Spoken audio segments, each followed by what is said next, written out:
Is Amazon's Choice $49 faucet a bargain or a piece of shit? This is the Amazon's Choice kitchen faucet. It's $49 and it has thousands of 5-star reviews. This is the question. Are those reviews from real people or are they from people who are about to have a very, very bad day? Now, I'm Roger Wakefield and today we're gonna find out, so let's get into it. Now, for the homeowner and DIYer, I know the price is tempting. This video is going to be your definitive buyer's guide, the good, the bad, and the ugly. Now, for my fellow plumbers, you see these online brands all the time. We're going to put it to the test so you know what you're dealing with when a customer buys one. I'm going in with an open mind, but also as a professional. Now, I've got questions. Let's open this thing up and see what it looks like.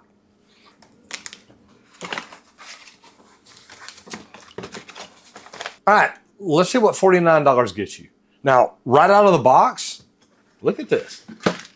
The finish is nice. This is a brushed nickel look. The supply lines, they're pre-attached. The body itself, I gotta tell you, this is very lightweight. A professional brand like Delta, Moen, Kohler, you're gonna feel the solid brass. This feels like a zinc alloy or maybe even a metallic coated plastic. Now the mounting hardware, let's check it out. Well, number one, there's not a lot to it here.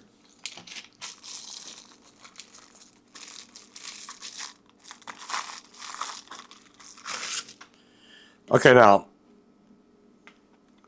can't say I've seen an install like this yet. The deck plate is just about as heavy as the faucet, not very. At least the weight's got a little weight to it, and this is what's gonna bring your spray head back down. The mounting hardware, well, it's a lot of plastic. That's where they save money. My first impression, it looks good, but the weight and the plastic hardware, that's the first place that I'm concerned about it. Plastic mounting nut, this is what I was worried about. As a pro, I know to be very careful with this. You can't put a wrench on that and crank it down. You'll probably strip it out. Now, it was brass on the inside and it was easy to tighten by hand. It had to be hand tightened, and that's a problem. It's very, very difficult to get a solid, non-wobbling faucet with just a hand-tight plastic nut under a sink, but I was able to do it. Now let's actually install it on our sink, just like I would in a customer's home. The instructions are, well, actually the instructions were pretty basic, but they were very clear. Okay, so the first thing I'm gonna do is remove this, but, well, like I told y'all, this is my office, and we bought this from an HVAC company that I'm not gonna say they did everything right. So we're gonna go around the wall, shut the water off, and then come back over here and make sure it's off, and we'll start taking this all apart. So I'll be right back.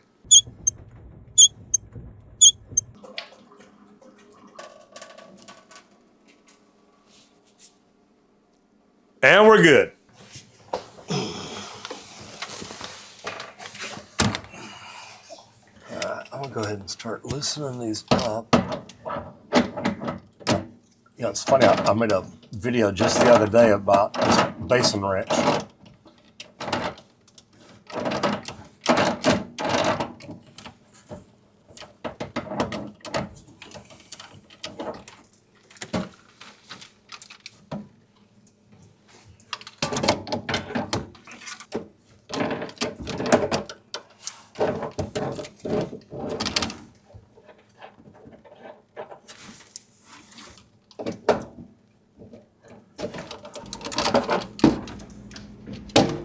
We'll go ahead and put this towel down. Now, if I was in a customer's house, I would probably do this a little different. I'd laid towels down. I wouldn't want the bottom of their cabinet to get wet. But look, I knew I needed to clean this thing out anyway, so I'm not real worried about it. So I'm gonna go ahead and pull this faucet out, put the other one in, and then we'll do what we have to do to get it all hooked up.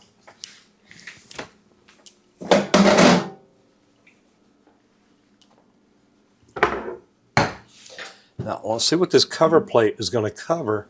It's not going to cover much there, so we're going to go ahead and clean this up a little bit.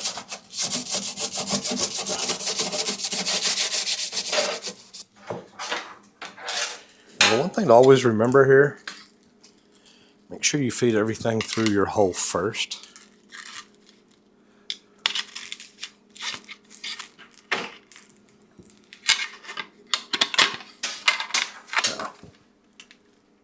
Put this on the right, so I'm gonna do it just like that. We'll feed all this down through the sinkhole.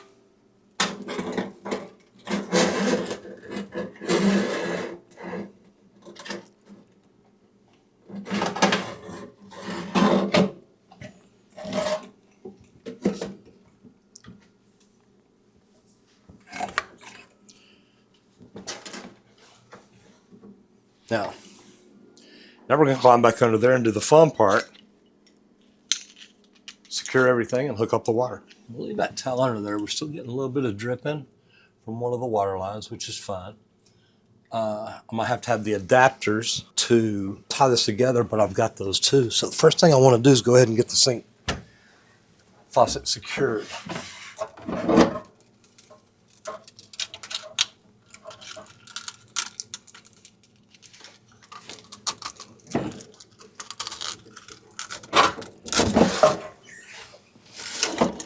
And once I get this up there, go ahead and get my gasket and washer up there and my nut.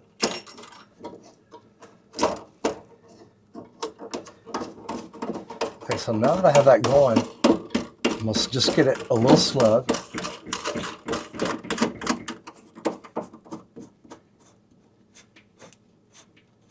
Okay, now I'm going to get some adapters so I can get this water to stop dripping. All right, so it's a hot one here dripping. And these have a washer in them. So what I'm going to do is go ahead and put this together.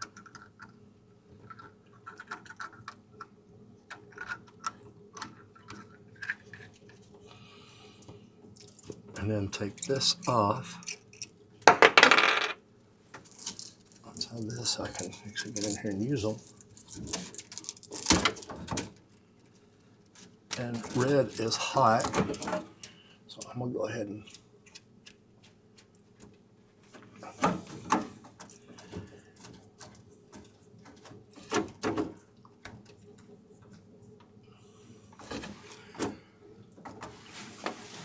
really all I'm doing right here is keeping the water from dripping. Now, like I said, I know the underside of this sink needed to be cleaned up, so I'm not too worried about it. Just want to make sure I don't have anything that's going to get in the way of that, and it's not, so I'm going to pull that over here.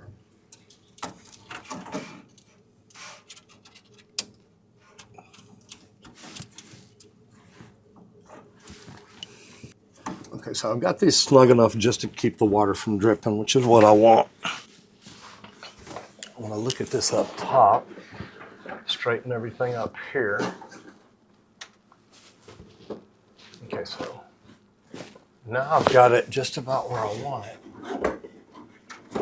Now, if you notice, I'm going to hold on to this because I want to know where to put that weight at.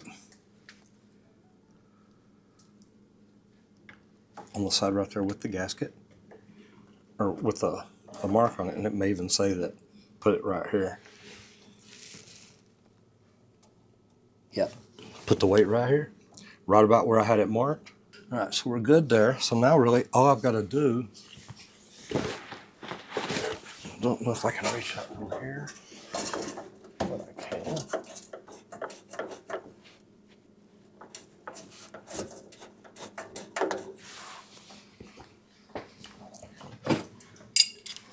Okay, now I don't need to get these super tight because they've both got rubber washers in them. And I'm going to slide that where it's up out of the way. And do the same there. Really, the way they've got these done in this freaking wall. Now that keeps those completely out of the way. I've got this the way I want it. I'm going to snug it up a little bit more because as you see it moved. One thing I always like to test is make sure that you're going to be able to pull it out, and it's going to pull it back up. Now, it doesn't pull it like all the way up, but it gets really close.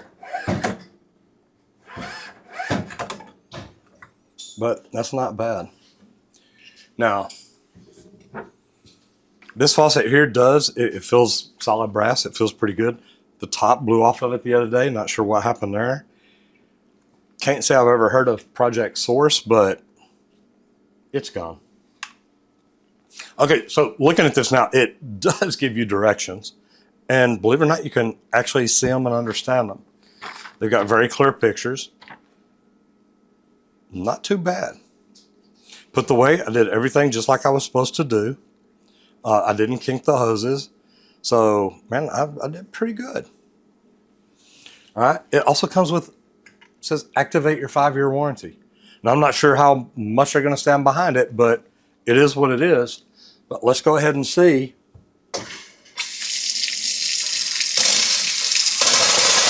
Okay. It's going to blow out there. We just drained it down, shut off the water, so we knew that was going to happen.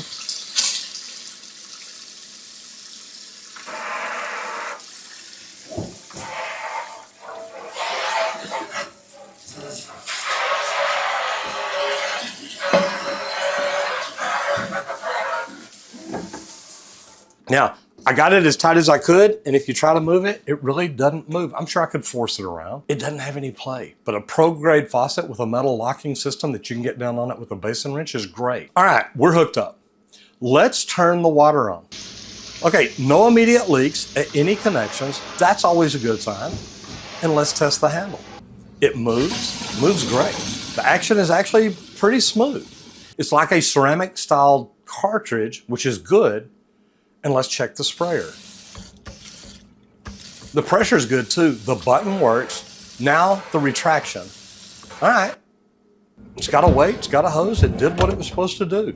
It's a little sticky. It doesn't pull it all the way in. It doesn't snap back with the authority like maybe the magnetic locking ones do. But for $49, it works. Functionality right out of the box, it does the job. So here it is. It's in and it's working. And for $49, a lot of people would stop right here and write that 5-star review. But as a professional, my verdict isn't based on day one. It's based on what I know will happen by day 1,000. And I don't need to cut this open to tell you my concerns. The lightweight body tells me that the waterways, they're thin. The all plastic mounting nut, well, it did have brass in it, but I can't get it as tight as I would normally like to, and I think it'll eventually wobble. The sticky sprayer tells me the build quality is low. Now, guys, these aren't just cosmetic issues. These are the clues that tell me this faucet is not built for the long haul. That other one, it may lasted, I don't know, 10 years. I don't think this one will. So what's my final recommendation? As a professional, I could never, ever install this in a customer's home. My reputation is built on the parts that last. And this doesn't give me the confidence. The risk of that plastic mounting making it wobble, falling apart, maybe the cartridge wearing out in a year or two, and am I going to be able to get a replacement cartridge? I worry about things like that. The risk of that plastic mounting nut failing, and like I said, I know it's brass on the inside, but what if it separates? What about the cartridge wearing out in a year or two? That risk is just too high for me because I'm responsible. Now, for a DIYer on an absolute rock bottom budget, it may be good. It'll get you water, but you're gambling. You're not buying a $400 faucet for $49. You're buying a $49 faucet, and you're getting exactly what you paid for. This is what I call a house flipper faucet. It's designed to look great and work long enough to sell the house, but to be honest, like I said, it's a piece. My goal on the channel is to give you the honest, unfiltered truth about plumbing so you can make smart decisions for your home and your career. We're not sponsored by any of these brands, but we buy this stuff ourselves so I can give you the real professional opinion. If you appreciate that, the best way to support us is join the community. Ring the bell. It's free. It ensures you won't miss the next video that we do to show you what's wrong. Now that you know what to look for in a faucet, check out this video where we compared cheap versus expensive tools, or this one on the 5 tools under $100 that I as a pro absolutely recommend. I'll see you in the next video.